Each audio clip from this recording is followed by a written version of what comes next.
Quem me acompanha há muito tempo estava esperando muito por este vídeo porque este é o famoso Mosin Nagant. Vamos ver melhor do que se trata.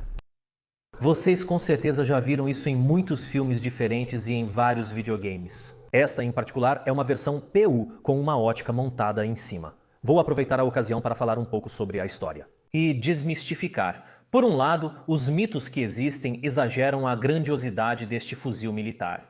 Por outro lado, quero desmistificar os mitos de quem acha que ele é uma completa porcaria.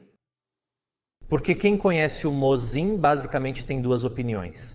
Ou ama ou adora. Fique bem claro que por conhecer quero dizer mais conhecer de fama. Porque quem realmente conhece essa arma sabe apreciar o desenvolvimento e a dificuldade, muitas vezes da engenharia que estava por trás do seu projeto. Do porquê foram feitas certas escolhas que tornaram o Mosin o que ele é. Quero deixar claro, gosto muito do Mosin. Não é um grande fuzil militar, e eu vou tentar explicar exatamente o porquê. Em 1886, ocorre um marco importante na história das armas de fogo. Os franceses introduzem o Lebel. O Lebel é o primeiro fuzil de serviço que utiliza pólvora sem fumaça. A pólvora sem fumaça apresenta várias vantagens sobre a pólvora negra. Primeiro, ela não produz muita fumaça e segundo, queima melhor, fazendo o projétil ir mais rápido. E outra coisa importante é que ela não deixa muitos resíduos dentro da arma. Por isso, a invenção da pólvora sem fumaça em 1886 vai criar uma verdadeira corrida armamentista para fuzis, pistolas e, sobretudo, metralhadoras. A pólvora sem fumaça possibilitou a criação de metralhadoras? Todas as nações buscam adotar rapidamente uma arma com pólvora sem fumaça. Como eu disse, os primeiros foram os franceses em 86, os ingleses vieram logo depois e os alemães, em 88, adotaram o Gewehr 88, que é o primeiro fuzil militar deles com pólvora sem fumaça. E os belgas? Basicamente, todas as nações adotam uma arma moderna e os russos ainda ficaram para trás. Na época, ainda usavam o Berdan-Imam e fuzil de tiro único e pólvora negra. Então eles decidem dar um salto duplo de qualidade, tendo tanto um fuzil de pólvora sem fumaça, quanto um fuzil de repetição, não de tiro único. Em típico estilo russo, é formada uma comissão que começa a avaliar várias propostas e tem toda uma série de requisitos, por exemplo, quer que o fuzil seja produzido domesticamente. As competições se estendem por vários anos e, no final, surgem dois projetos competentes muito bons, o de Mosin e o de Nagant, Léon Nagant, que era um engenheiro belga. Essencialmente são testados três fuzis diferentes, um Mosin de tiro único, um Mosin com um carregador feito por Nagant e um fuzil de Nagant com justamente o seu próprio carregador. Ao final, a comissão decide, por 14-10, que o fuzil Nagant é o melhor. Mas ainda assim vai adotar o Mosin, pelo simples motivo de que o Mosin foi produzido e projetado domesticamente. Essencialmente, os arsenais russos já estavam prontos para produzi-lo. Lembrem-se, a Rússia estava atrasada, então eles queriam produzir essa arma o mais rápido possível.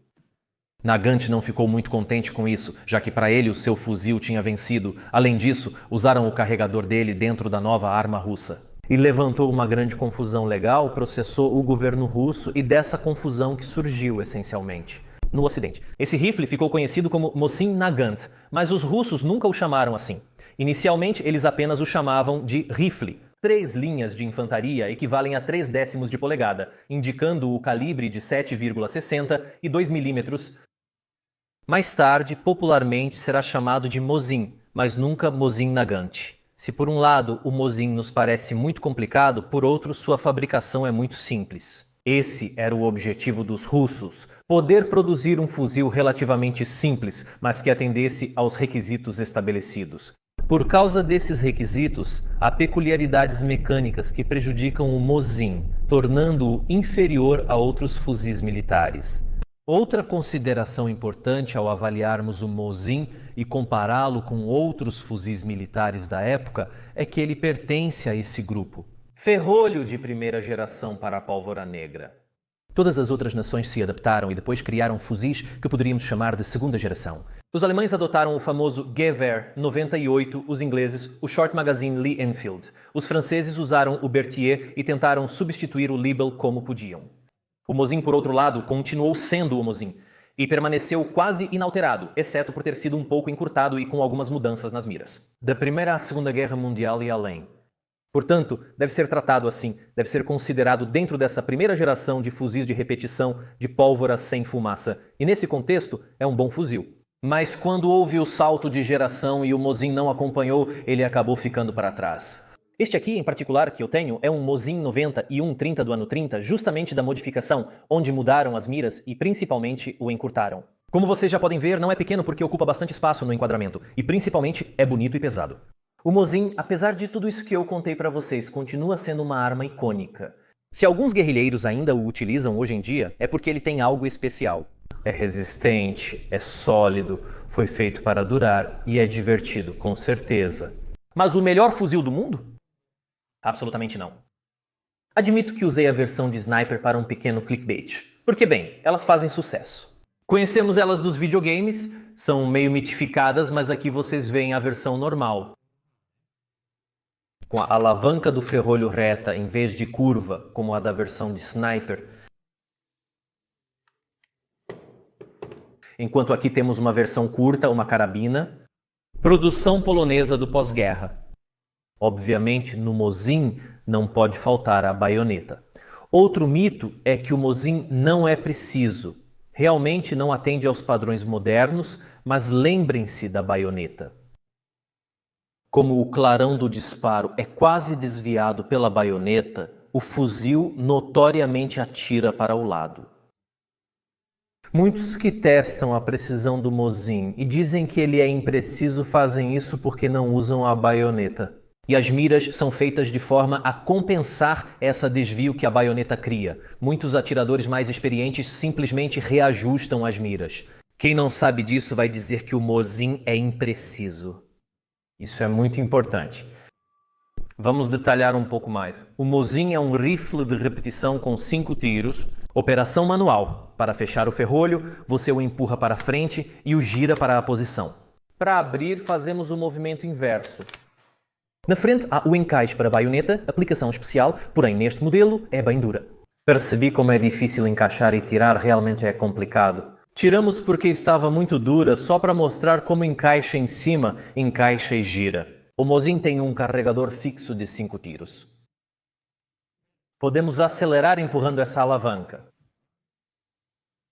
E fazer sair por baixo. Por aqui sairiam as munições, se eu tivesse. E se eu apertar esta peça, posso fazê-lo sair completamente. E este ponto, este pino onde o carregador se apoia, é uma peça, um multiuso. Originalmente, no primeiro Mosin deveria haver o encaixe para o cinto que vocês veem, que foi movido no 9130, mas essa peça multifuncional, a qual também se prende, a base e a mola do carregador ficaram assim.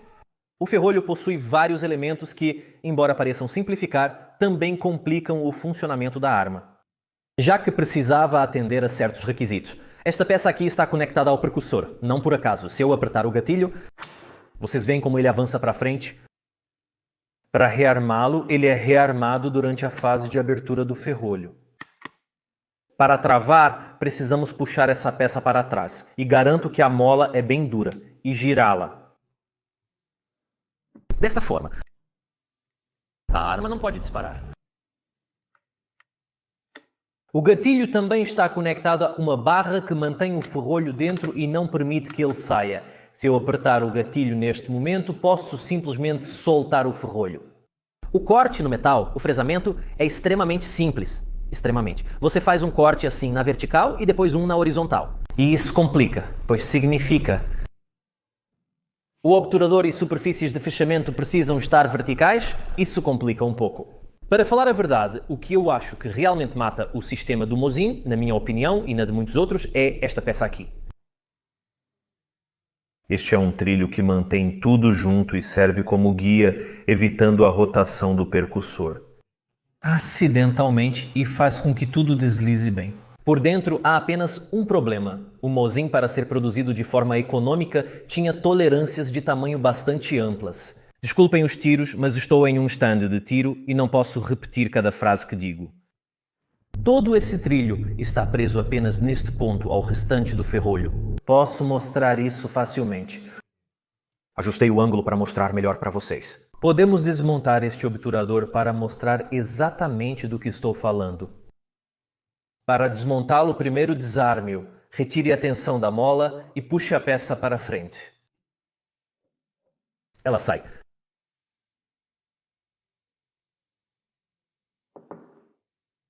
Esta é a peça que, na opinião de muitos, estraga todo o sistema do Mosin. Porque quase todo o ferrolho se apoia neste trilho, mas esse trilho tem uma margem de movimento e todas as peças encaixadas nele também ficam bambas. Tudo tem uma pequena margem de movimento, o que torna o ferrolho bastante difícil de mover. É necessário forçar e fazer alavanca.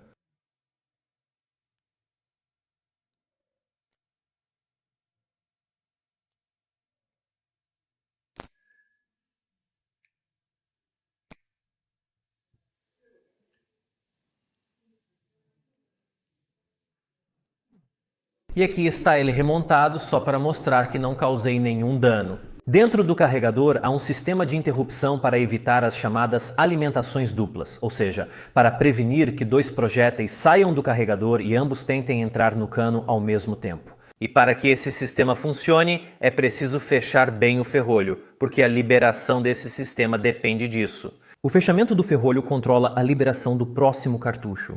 E se isso não for feito corretamente ou até o final, o próximo cartucho não aparecerá no carregador. Obrigado! Aqui vocês veem melhor. O sistema de liberação do obturador. Este pedacinho aqui que desce é o que mantém o obturador dentro e para movê-lo preciso apertar o gatilho, mesmo enquanto tento fechá-lo. Faz resistência, porque tudo tenta fazer pressão naquela guia e naquela peça que mostrei para vocês.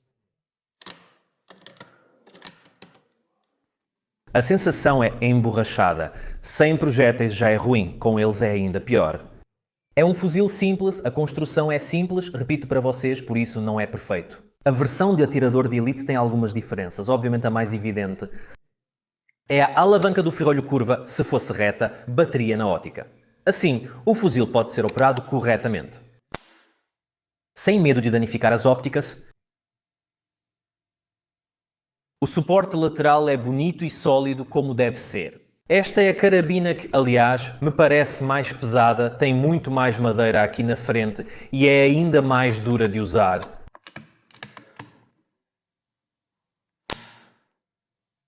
Nossa Senhora, eu juro para vocês, não é tão agradável. Existem rifles de ferrolho muito melhores e muito mais suaves de operar do que este. Beleza, agora podemos testá-lo.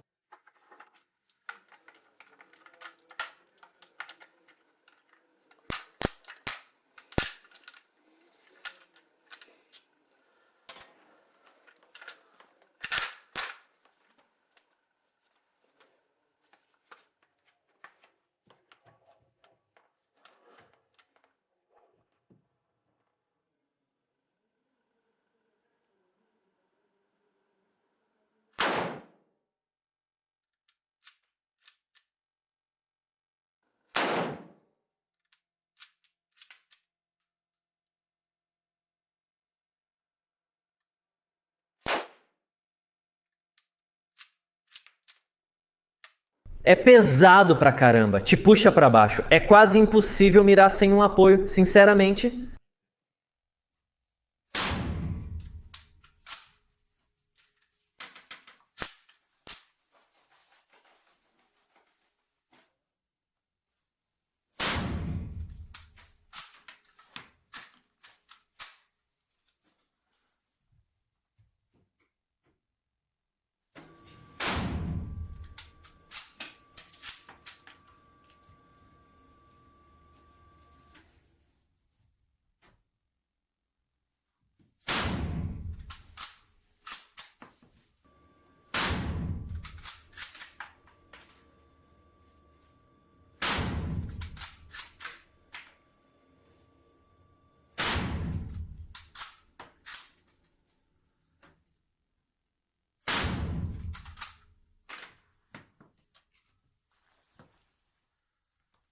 É pesadíssimo, recua muito, é cansativo e dói.